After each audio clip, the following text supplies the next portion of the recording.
구독과 좋아요, 알림 설정을 해주시면 더 많은 영상을 빠르게 만나보실 수 있습니다.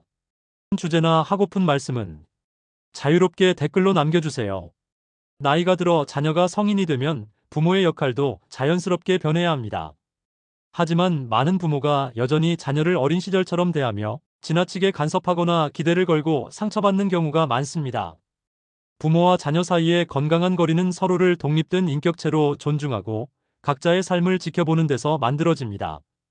그렇다면 자녀와 거리를 두면서도 따뜻한 관계를 유지하는 지혜는 무엇일까요? 첫째, 자녀의 선택을 존중하는 태도. 자녀가 성인이 되면 그들의 삶은 결국 그들 스스로의 몫입니다.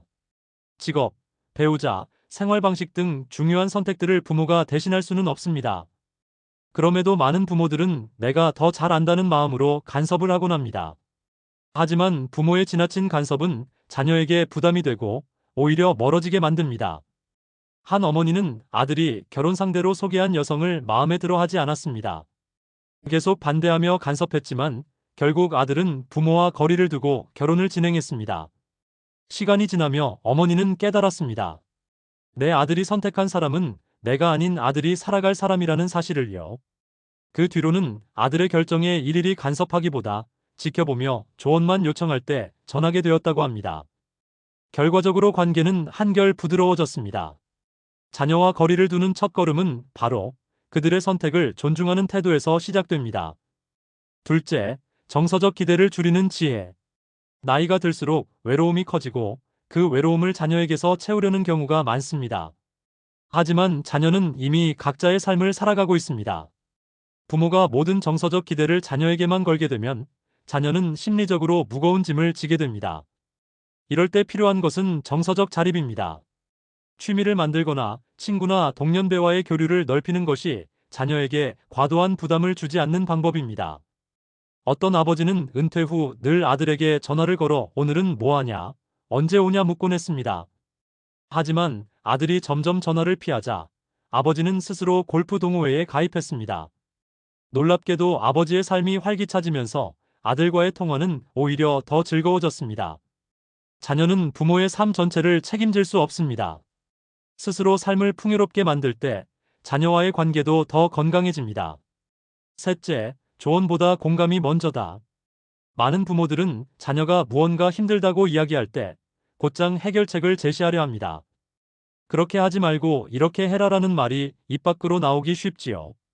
하지만 자녀에게 필요한 것은 대체로 정답이 아니라 공감입니다. 그랬구나, 많이 힘들었겠다라는 말 한마디가 때로는 수십 가지 조언보다 큰 힘이 됩니다. 심리학자 칼 로저스는 공감은 상대방이 스스로 답을 찾을 수 있도록 돕는 가장 큰 힘이라고 했습니다. 부모가 모든 해답을 주려는 태도는 자녀를 의존적으로 만들 수 있지만 공감은 자녀가 스스로 성장하도록 이끌어줍니다. 한 딸은 직장에서의 갈등을 엄마에게 털어놓았습니다. 엄마는 예전 같으면 곧장 그럼 이렇게 행동해라라며 조언했겠지만 이번에는 그냥 들어주기만 했습니다. 놀랍게도 딸은 엄마 그냥 들어주니까 마음이 한결 편해졌어라며 웃을 수 있었습니다. 그 순간 엄마는 깨달았습니다. 내가 해답이 되려 하지 않아도 되는구나. 넷째, 경제적 간섭을 줄이는 용기. 많은 부모가 자녀의 경제적 문제를 돕고 싶어 합니다. 물론 필요할 때 도움을 주는 것은 든든한 버팀목이 될 수 있습니다. 하지만 그것이 지나치면 자녀는 독립심을 잃고 부모와 자녀 관계에도 불필요한 긴장이 생깁니다. 예를 들어 어떤 부모는 결혼한 자녀의 집 문제에 계속 개입하며 자금을 지원했습니다. 하지만 결국 자녀는 우리 부부의 삶을 부모님이 좌지우지한다는 불만을 품게 되었고 관계가 멀어졌습니다. 부모의 도움은 필요할 때 잠시여야 의미가 있습니다. 끊임없는 지원은 자녀를 돕는 것이 아니라 자녀의 삶에 개입하는 일이 될 수 있습니다. 진정한 거리는 자녀가 스스로 설 수 있도록 옆에서 지켜보는 데 있습니다. 경제적 간섭을 줄이는 것 또한 지혜로운 거리두기의 한 부분입니다. 다섯째, 함께할 시간을 질적으로 채우는 방법. 많은 부모가 자녀와 보내는 시간을 양적으로 늘리고 싶어 하지만 사실 중요한 것은 얼마나 자주가 아니라 얼마나 의미 있게입니다. 일주일에 한 번 만나는 것보다 한 달에 한 번 만나더라도 웃고 즐기며 서로의 이야기를 깊게 나누는 시간이 훨씬 값집니다. 심리학자 존 가트맨은 관계의 질을 결정짓는 것은 긍정적인 경험의 비율이라고 말합니다. 부모와 자녀의 관계도 마찬가지입니다. 만남이 잦더라도 늘 간섭과 잔소리로 채워진다면 피곤한 관계가 됩니다.